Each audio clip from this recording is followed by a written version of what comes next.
وهي بتفتح الباب كده انا قلت راح تصحي ولادها. اتفاجئت بالجمال ده.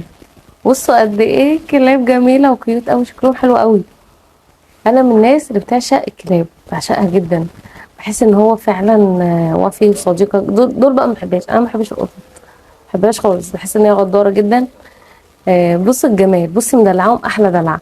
بصوا بقى الفطار الملوكي اللي هتحضره، عجبني قوي طريقه تحضيرها للفطار.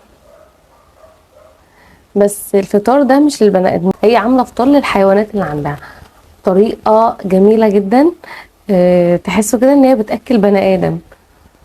بصوا اتفرجوا على المنظر، قد ايه الناس دي عندها كميه رحمه فظيعه في قلبها. وانا بيعجبني جدا اهتمامهم بالحيوانات عندهم، بيهتموا بالحيوان بطريقه حلوه قوي ما شاء الله. بصوا بقى سيبكوا بقى من كل ده، عاجبني قوي الاطباق والحاجات اللي هي بتقدم فيها دي، طبعا حاجات مخصصه للكلاب والقطط. الحاجات دي موجوده، هتلاقوها على الابلكيشنز، موجوده كتير.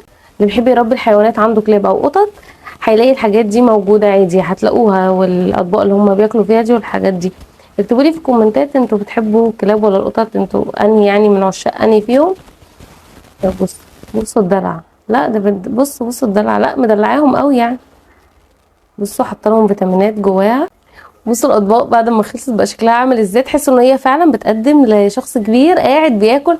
بجد الناس دي يعني مدلعه الحيوانات احلى دلع. اكتبوا لي تحت في الكومنتات انتوا بتحبوا تربوا اي انواع من انواع الحيوانات، كلاب ولا قطط او انواع تانية، اكتبوا لنا تحت في الكومنتات. انا شيماء غريب، لو انت اول مره بتشوفيني متنسيش تحطي الكومنت الحلو بتاعك واللايك عشان بيرفعوا معانا الفيديو. اشوفكم ان شاء الله فيديوهات حلوه وممتعه وترفيهيه كده تعجبكم، مسابقات وحاجات حلوه كتير. مع السلامه.